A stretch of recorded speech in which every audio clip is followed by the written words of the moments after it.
As a heating and air conditioning technician, sometimes you're tempted to do the wrong thing for your client. You can over-explain damage, you could leave information out factually, or you could completely make stuff up, which is the wrong path. I want to share with you the ideas, concepts, and strategies of being on the side of morality from a sales expert experience and also from working with quite a bit of technicians that'll really help you and benefit you, but I don't want it to come across as preachy. I'm Scott Bell, coming to you live for HVAC Technicians Sales Secrets on a perfect day to talk about sales and business and a fantastic day to talk about you. Coming to you live from Sacramento. All right, so I'm going to tell you a couple of stories, and then they're going to culminate in some ways that you can work through with honesty and integrity and making sure that you're doing the right thing. So hardly ever do I ever watch somebody else's coaching and training. There's very few people on this planet that do heating and air training that I'm like, hey, I'm interested in what they're doing. So the other night I'm scrolling, I'm laying in bed, I can't sleep, and I'm like, all right, we're gonna go with content roulette. I have no idea what's gonna pop up, but I'm gonna try to get myself to sleep. And so what pops up is an HVAC sales trainer. And so I'm watching this dude and the way that he's explaining damage, the way that he's explaining how systems operate. And I'm watching it and I'm like, that's not factual. That's not necessarily the truth. Actually, that's not the truth. And the sad thing is for some people that's perfectly acceptable because the profits cover sin model says that if we can put a box in the Excel file that says we sold something, it's going to be cool. In some companies where commission gets positioned and the only thing that matters is the leaderboard, they're going to look at it and go, that's cool. So there's a couple of different ways to explain things to homeowners. One is super factual, which creates some information overload for them and some problems for you. Next is explaining it to them watered down, but truthful. And then third is completely making stuff up. I'm going to share with you, this was in the third category where it's like none of what was being said was true. And you're like, hey, Scott, get to the point. Why does this matter? Well, I want to give you some concepts and ideas that I know about that are coming down from AI. And one of them is the ability to predict if somebody's telling the truth through a couple of different features of the body. When you tell the truth and when you're being honest, you have a vocal pitch and tone most of the time than when you're not telling the truth. The same thing happens with your nonverbal communication and your body language. The same thing happens with the temperature and the core temperature of your body. And so there are features right now that are absolutely being worked on that look at you as a whole as you're having a conversation and score your vocal pitch and tone. They score what your body language is doing as a potential. And then they score the temperature of your face and some of the things around you. And the reason that this is being done is one, the government wants it. And then second, consumers want it.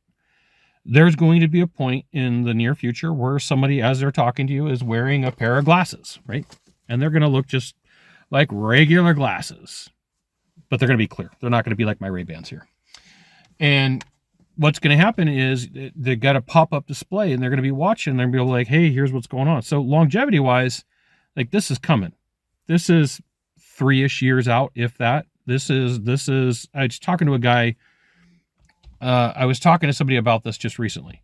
And so what I want you to know is, one, it's okay to tell the truth. Two, it's okay to question if something's moral and ethical.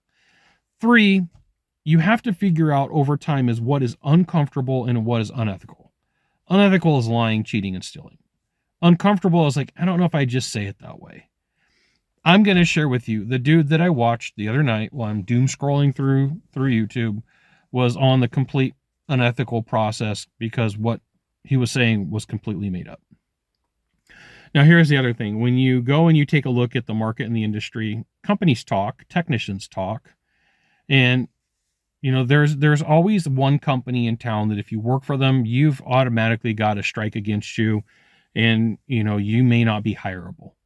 And you don't want that reputation.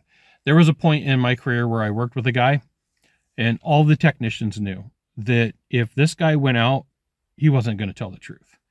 Because you could go behind him and you would take a look at his work and you'd be like, yeah, that never happened. Or that part is not in the condition that the invoice says that it is. And so a bunch of us got together and said, hey, this guy's got to go. So he ended up having to leave the company, but he still bounces around from company to company in Sacramento.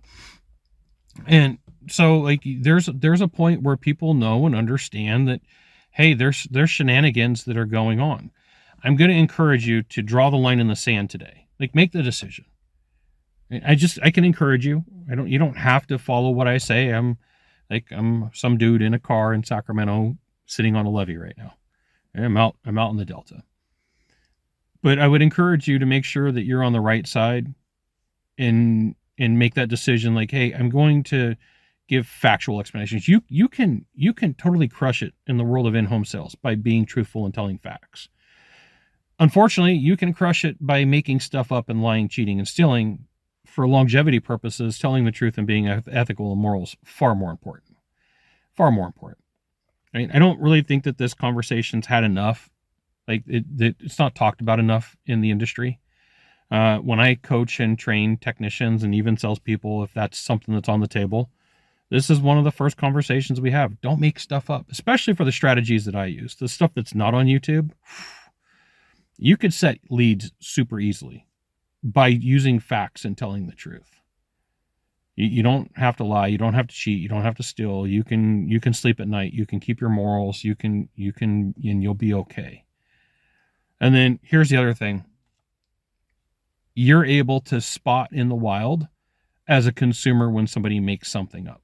You're able to pick up on vocal pitch and tone. You're able to pick up on body language or nonverbal communication and just the way that the person's interacting, their general dynamics.